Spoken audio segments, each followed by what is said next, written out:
Good morning. It is 22 minutes after 7 o'clock, and joining us in studio this morning, Mayor Dennis Kintigh back with us. Good morning. Good morning. How are you today? I'm pretty good, actually. It's a beautiful day, and then we had our big thing yesterday. Yeah. So I sneakily get on your schedule, a week and a half ago or something like that. What we did yesterday, the Republican women meet every second Wednesday of the month.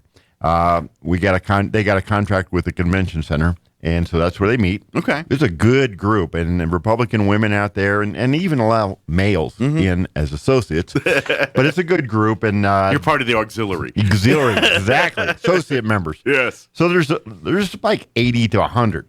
Okay. Largest Federated Republican women group in the state. Impressive. It is. Yeah. Well, this is Roswell. So anyway, where I'm going with this is they had a meeting yesterday, and right after the meeting, I had arranged to have a little space and time in the foyer. Okay. So a few people came over, and more than a few. We had a bunch of people come by and stand there, and I was introduced by Marcus Nava. Okay. We all know Marcus. Yes, runs the Hispanic Chamber. And I really got to know him when he was doing the work on the census. Mm-hmm. He led the effort here. Yeah. Tremendous asset to this community.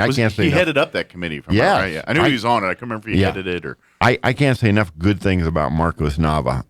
Just one of those go-to people. Yeah. Anyway, so he did a little introduction, and then I made it official, what everybody's been kind of talking about a little bit. Right. What's Kintigh up to? And so, yes, I am running for re-election. Now, that election is in March. Yes. March I believe 1st. You officially have to declare, January 4th or something like that? You actually file on the 4th. Yeah. There's no petitions.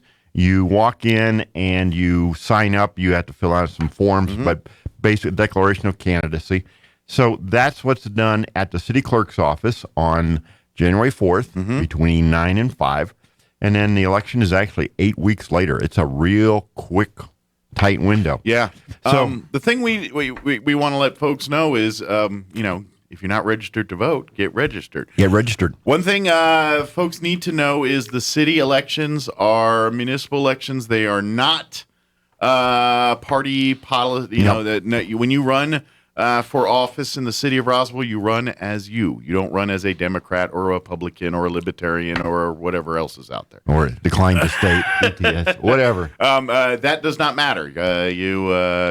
Now, obviously, when you talk to the candidates, they'll probably tell you where they lean and all that. Oh, yeah. But as they're not a representative of a Republican or Democrat party. Yeah, there's no primary. There's nothing like that. Yeah. Now, just so we don't get confused, there is a school board election here in Roswell on November 2nd. Yes.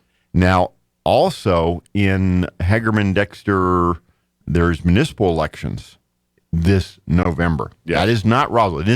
And I apologize if this gets confusing, but this is part of the state's election deal. Yeah, the state up in Santa Fe decided they know better than anything else. So the long story short is that they changed things without any input from us. Now, the municipal election also involves city council. There'll be 5 city council seats up. Yeah. But as we were talking just before, we don't know what those look like yet. We're waiting for the final census numbers so that those districts can be redrawn so that they're equitable in size, number of people. And that needs to be done by the middle of November. Yeah, because it's got to be ready for these elections here coming up in the fall. I mean, no, the fall. As far as the school board ones, they don't need to mess with those. No, there won't be time. Okay, gotcha. So they're going to leave those as is. Are as is. Now, 2 years from now, the school board elections will be redone. A year from now, the county commission districts and legislative stuff will all be redone. So the only one they're messing with now is the city wards. City will be the first one up with new districts. Okay.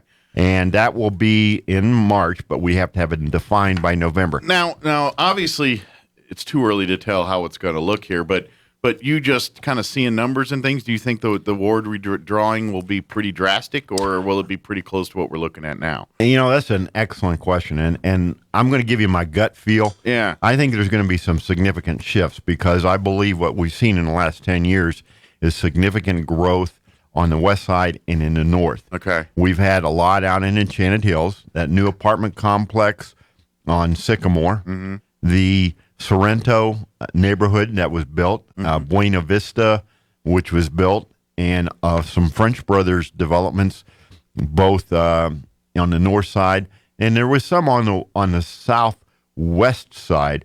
But I think you're going to see significant shifts. So what's that actually going to look like? We will find out in a few months. But from my perspective, the mayor race, it's basically you cover all the wards. I cover all the wards. I cover it's the city limits. Sure. And so it's everyone who is a voter inside the city will have an opportunity to say yes, no, or whatever. Yeah. For me. Let me ask real quick before we start talking about special city council and stuff. Since you're running for a third term as mayor, what's as mayor for this next one? What's do you have goals that you want to do for a third term? Things you haven't got done yet that you want to keep or moving forward with, or create or start? Well, I talked about that yesterday for about 4 minutes. You don't need to go on and on and on for stuff like this. Yeah, and I'm actually pleased the Roswell Daily Record did a decent job reporting it. I have to behave myself here. But they got your quotes correct? Yes, they did. So here's the things I talk about. I talk about progress, spirit, and the fight.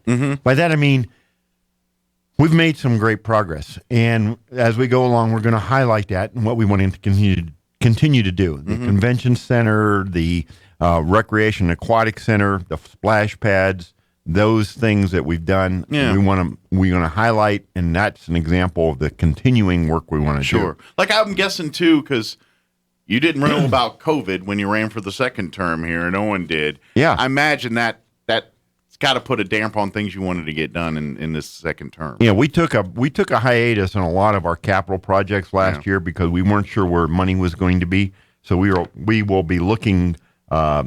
We've not just looking. We're now gearing back up. Okay. So what I mean by spirit, and I would argue that there's a different spirit in Roswell, not just at City Hall, but throughout the community. Hey, we're going to do stuff, and we expect things to be done right. Yeah. I call it an expectation of excellence.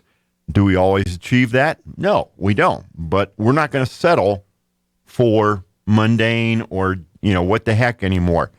People are going to hold the city accountable. Do this right. And that's going to be what we say to our staff and what we say to each other. Do this right.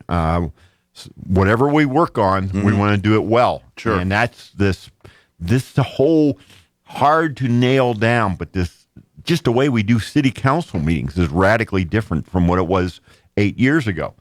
I mean, we have PowerPoint, we have electronics, we have an automated system. Different location. Yeah. Even. Where there's room for people. When we were in City Hall, there wasn't even a bathroom on the third floor for the public. I remember those stories. Yeah. And that's not fair. And the room was packed. It was tiny. Yeah. Now we've got room for people to show up.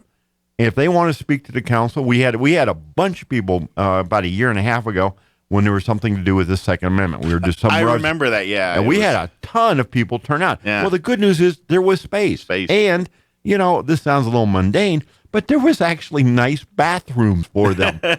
And that sounds like weird, but no, it's important. Absolutely, yeah. And then final point is the fight. What do I mean by that? Let's face it.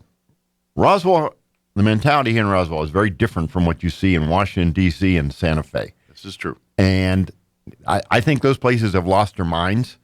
We're here to have a quality life in a quality community, and I'm not gonna lay down and let the bullies in Santa Fe push us around. I mean, we're gonna stand up for our community. We also, sometimes it's a little more mundane, but when looked like American Airlines was going to terminate all of our air service, well, you know what? You don't just stand by and let that happen. I'm not that kind of guy. So I jump into that one, and we negotiated, and we worked with American, and we kept our air service. That is now resumed. We got the 3 flights a day to Dallas. Yeah. We are going to have a second Phoenix flight in the month of October. That's great. That's kind of a test type environment. Truthfully, American is struggling. All the airlines are, believe it or not, with flight crews. Yeah, well, it's like the rest of the world. Yeah. Where are the workers? Employees, it has no employees. It's every single industry on the planet is having that issue. So, You know? so we have to. That's a month by month thing. But the good news is, American Airlines recognizes that we are a vibrant community, and we're going to be going after trying to get the air service to Denver. Yeah, about to say, I know COVID hit, and it probably put all of that on a kibosh. But is Denver still in the cards? Yes, you know, in the future. We got an Airport Advisory Commission meeting this afternoon at 1:30 at City Hall. It'll be online. And we're going to get an update on that, on where we stand with that effort and what we're going to be doing next. Very good. Do you have? I know you've done this before, so you've been down this rodeo. But for folks that want to learn more about the campaign thing, do you have your websites and all that set up? Or is I'm on Facebook. Yeah, go to Facebook. Just shoot them a message, or call City Hall and yes. and leave a voicemail, or he'll call you back, talk to you if you have questions. It's the Mayor or Kintigh for Mayor or Mayor Kintigh. I forget what we call it. Yeah. Facebook. It's on you'll find the City of Roswell's website. Will have all his contact information. So you can just reach me there. That's okay. That's the simplest and easiest way. Okay. So we're rocking and rolling, and like we said, we had a special City Council meeting on Tuesday. Yes, and this was for folks. If you missed our recap of City Council last Friday. One of the things on the agenda was to establish the ICIP list, which is basically a wish list of items projects that we have here in our community that if the state so desires to fund, we would love to have them fund. And that's basically it's called the ICIP, which stands for Infrastructure Capital Improvement Plan. And this is actually a multi-year plan. In other words, it covers from fiscal year 23 through 27. Gotcha. Now, what really is the purpose of this? And this plan has like 65 items on it, projects on it. And we the city, and all cities and counties develop these so that there is a listing of what we're looking to do. Mm-hmm. You need to be on this list if you're going to seek funding, not just through the legislature, but grants or loans from the state. And for example, is this kind of like for kids that apply for scholarships, they got to fill out the HASA form or whatever form that's called. Thing. I can't remember what it's called, but like before to get your foot in the door for scholarships, you got to have that. This is kind of like that, the municipality's version of that. And now, like for example, on water issues, the state has established what's called a revolving water fund, and you get loans, but some of the loan can be forgiven. Now, this came out recently. It was kind of an oddity. We were approving a loan for a water project. I think it was over in the Edgewood area, over there on the east side of town. And I forget exactly how many $1 million it was. And one of the counselors raised, well, don't we have enough money to pay for this? Yeah. Why are we taking out a loan? Well, if we take the loan, they will forgive 40% of it. If we don't take the loan, you pay it all out we of have your to pay everything out of your pocket. So everybody kind of scratches their head and goes, okay, so it's a better deal to borrow because what we're really doing is we're saving 40%. Yeah. And the answer is, that's how it works. And to be honest, it's a win for the other because it spawns their business, and it looks good for lenders when they have municipalities with good credit ratings doing these kind of things. It helps them too. So it's a win for them, even though it kind of sounds like they're taking a hit for something, but that's not our problem. That's theirs. Yeah. So here we have like 65 projects, and what we have to do is send a resolution to the state saying these are our 5 top that we'd like funding from the legislature, which will meet in January. Okay. We're saying we would like some money for this. Okay.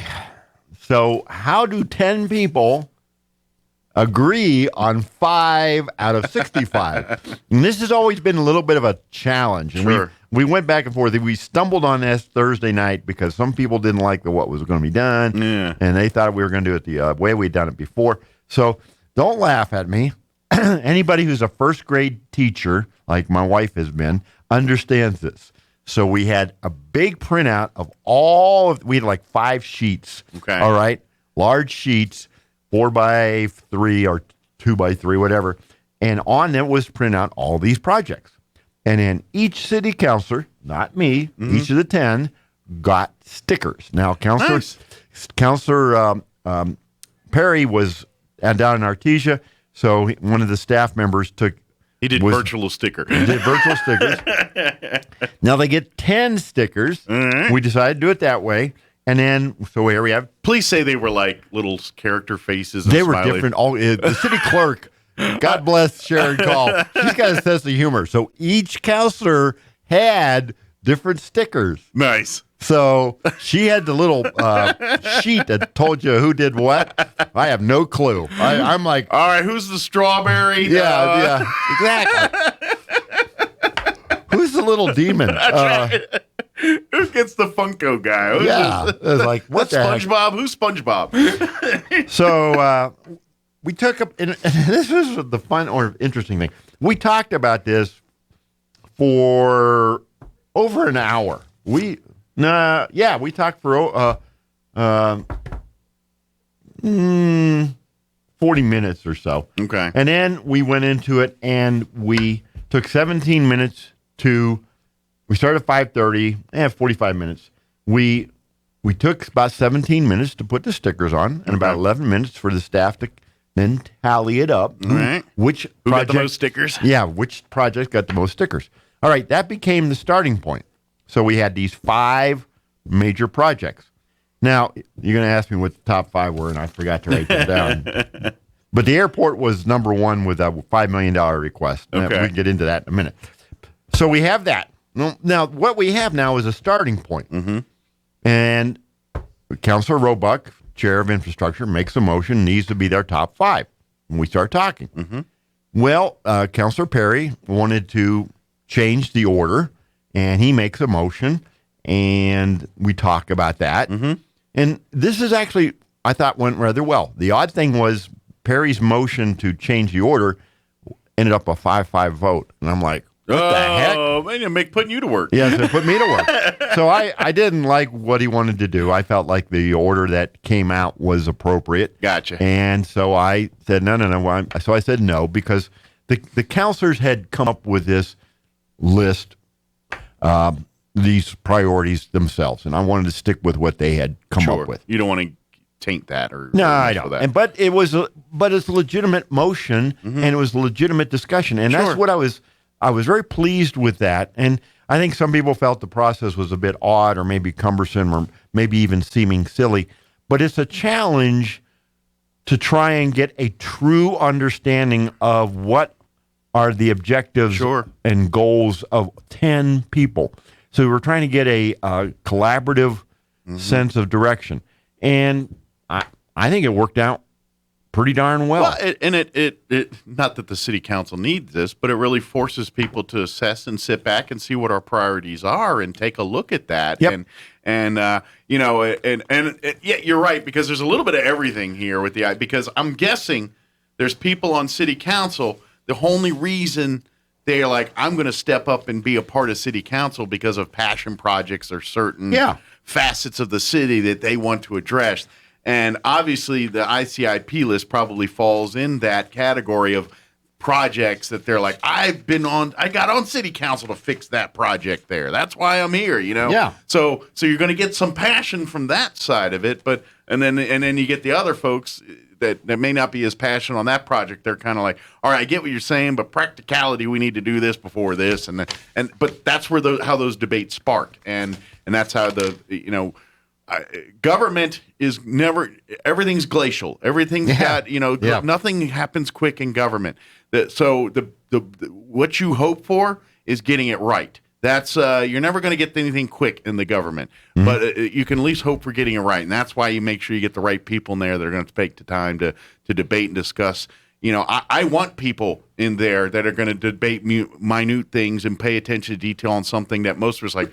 Dude, you argued about something that stupid for 10 minutes? Yes, because to them it's that important, and I'm okay with that. That's part of being a representative of the people. It is. Yeah. Well, an example, one of the projects made it, and I think it was number 4, was at the cemetery. Now, here's the thing. What's going on at the cemetery? Well, we've grown, or people have died. Yeah, whatever. Cemetery's getting bigger. Yeah, There we go. growth. Growth. Or something like that. Yeah. Anyway, but so you got to water the grass. So one of the projects we got doing is to improve the sprinkler system, irrigation system. But also coupled with that is the need for a new irrigation or an additional irrigation well. These are things that have been on the list. Now, the beauty of this is that these are things that are going to get done eventually because they have to be. Sure. The question is, who's going to pay for them? How do we pay for it? If we get money from the state to do this, we can take that money we would have spent on that and use it for something a little lower on the priority list. Sure. And then, we move forward. But like there's things out there that just need to be done. One of the projects that we got high on the list is the South Washington between Alameda and McGaffey. We're going to actually do what's called a mill and fill, where you go in, you grind up the broken asphalt, and you fill it back in with brand new asphalt. It's going to be a beautiful new street, but it needs it. Now, this is the one that goes right by Missouri. Okay. We used to call it Missouri Avenue, but it's not on Missouri Avenue anymore. It's on Washington. Gotcha. There's actually 3 schools on Washington. Did you know that? Valley View, Missouri, and Washington Avenue. And I think most people don't think about that, but yeah, you're right. Yeah, that's our school. So there's a lot of traffic on that street. There is a lot of traffic. School and so that section there is going to be mill and fill. We got other parts of Washington. We're going to do that hot recycling. That's where you come in and you melt it, you smooth it out, and you micro grind it. And is that like a process of, depending on road condition? Yes. You do that, but if the road's worse, then you need to go down to the mill and fill. Because mill and fill is a lot more expensive than the hot recycle. Gotcha. The hot recycle is really a fascinating new process. I'm going to get geeky here for a minute, so bear with me. If you want to see an example of it, the two oldest examples are a country club between Garden and Maine. Okay. All right. That's East Country Club. Or Wyoming between First and McGaffey. Those were done 5 years ago. Okay. 2016. Now, the hot recycling, understand, is not a rebuild. It's a life extension. In other words, you're not rebuilding. It's like putting a coat of wax on your car. It kind of you're shining it up there, or getting a. But the beauty of it too is it reduces the amount of water that gets down in through cracks. So it's protecting and extending the life of that road condition before you have to do something. The mill and fillers aren't more major. Exactly. So we're doing a lot more of that. It's a significant life extension. But, this is the kind of in the weeds thing we talk about. But there, like I said, we had like 65 projects here that we talked about and we're working on. Some things, like the tennis courts, we've already got that in the works. Sure. To do some renovation to the tennis courts. We're going to be doing some funding for that in October. Nice. And move forward with that. The finalized list, is it on the website, on the city's website, for people want to go and check it out at their leisure? Should be. Okay. It should be. And if you don't find it, don't hesitate. Call City Hall and ask where you can get a copy, and I'm sure they can point it out to you. Yeah. It's available to the public. If you're just It's a curious to public see what's record. on the list. Yeah. Now, you mentioned it's a multi-year thing. Do you guys look at it every year and make sure it's good? Is that how that works? And then every 4 years or whatever, you actually do the haul to say, all right, now we got to reestablish the list. Now we do it every year. Okay. Because it's a constantly moving thing. I mean, things can crop up. Gotcha. Oh, we need to do this now. Or, this has come up and we'll put on the end of the list. Well, what we do, the priority thing is another issue. Staff's going to provide a lot of input. Gotcha. Final responsibility for this rests with the council. Now, some people might say, well, why did you do these things in this order when this is more important? Remember, this is really an issue about funding for from the state.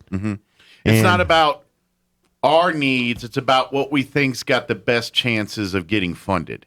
Correct. So you're like, okay, this sewer, it needs more work. But they're not giving out money for that right now. They are giving out money for roofs on whatever over here. So we're going to put that on the list because we do have that need too. I mean, is that kind of what the logic you guys use? Part of the reality is that they being legislators, don't really want to spend a lot of money on sewer lines because there's not a good photo op. But that rec center looks nice in the picture. Yeah, you ain't wrong. The problem is that we didn't get any money for the rec center. But that's no one wants a water treatment plant named after him. Well, we now here's the deal about naming. I am adamant about this. Yeah, we've had those we don't name stuff after living people. Right. We got that Stapleton Center up there in Albuquerque that they're going to have to rename that when the former state rep takes the hit. Yeah. Well, you think about it. They're already ripping names and statues down of people that they're accused of doing something 200 years ago, despite you think nowadays. But anyway, another story for another day. Yeah. I was like, rabbit hole time. No. Got to stop. Yep. But again, the ICIP list is done. It's good for this year, and knock on wood, maybe some of those items on the list will get financed. And one of the other quick interesting thing is that this morning about 9:00, we're going to have a workshop where we're looking at this money we got from the feds. Okay. And what do we do with this money? Now, this is not going to be a decision making. We're just going to be talking in general terms about what do we use this? Sure. Because we're getting like $11.7 million from the feds. Is it pretty broad on what they're allowing you to do with it, or is the list very narrow what you can do with that money? It's not that narrow, but it's not that broad. And so my attitude is ask for forgiveness instead of permission. Gotcha. So we go ahead and we're going to I see this as one-time money. Let's use this to fix stuff, build stuff, repair stuff. Yeah, it's probably not a good idea to use this to supply reoccurring expense type stuff. No, you can't because the money's not going to be here next year. Because you need a steady income to make sure you keep feeding those kind of things. This is like you just hit the lottery, let's go to the movies as a family. You know what I mean? It's like you got extra money, so you do something nice for the family. Well, you buy a car or whatever, and something like that. Or you put on an addition to the house, or you renovate the bathroom. Yeah. There we go. All right. Okay. Other than that, we're just rocking and rolling. Very good. And we got, like I said, airport advisory is this afternoon. Yep. And don't forget public forum tonight as well. Public forum. Juanita's coming in next hour, and we'll chit chat more about that stuff and all that. But she is awesome. Oh yeah, there's a bevy of stuff. Get on the city's website when you get a chance. Follow the city's Facebook page because there's constantly updates. I know. On the tourism side, on the government side, and if you're a resident of this community and you use Facebook and all that, every single resident should have that as a like. Yeah, well, no kidding. And what's funny is, I'm chuckling over here because people come up to me or even my wife. What about X? And I go, well, I don't know. Well, the city's doing this, and this town, this city. Staff is so geared up. These people are doing stuff, and I can't keep track of all the good things they're doing. I mean, we got a great team. They're doing all kinds of stuff. I mean, I get tired just listening to what Juanita Jennings is doing. Not doing it.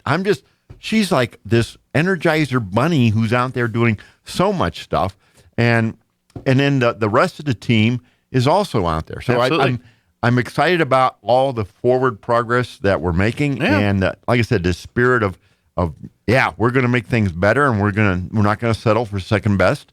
We're not going to settle for run of the mill. We're going to do a quality event. We're going to do quality facilities. We're going to do quality programs. Well, I mean, we're arguably one of the most unique cities in the planet. I mean, there is no such thing as most unique. Either unique or not unique. Well, we are a unique city on this planet because not many towns of our size are internationally known. Yeah, intergalactic too. Intergalactically known, true.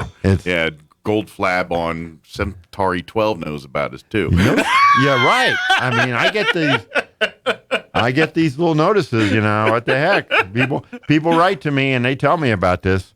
Hey, can we get some federal tourism dollars to promote advertising galactically too? Let me look into that. Does that count for Lodgers tax money? I'll circle back to you on that. Can we get Lodgers tax money for that?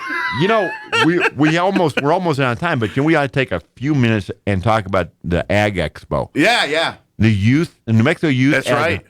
I went by there Tuesday morning. briefly spoke to some people. That is an awesome program. Now, they have a lot of stuff going on right well, this week. This was the folks that were going to do it up at the state fair, had been doing it at the fair for decades, right? Well, then the state got really kind of funky about all these extra rules and regulations. One of the interesting little tidbits I've learned is that because it was a statewide competition, the judges for the livestock come from outside the state. So there's no bias. Oh, wow. So these judges, when they heard that Her Highness the Governor had decided that they had to be vaccinated or whatever, said, no, we're not going to come. And so that started to screw up the whole thing.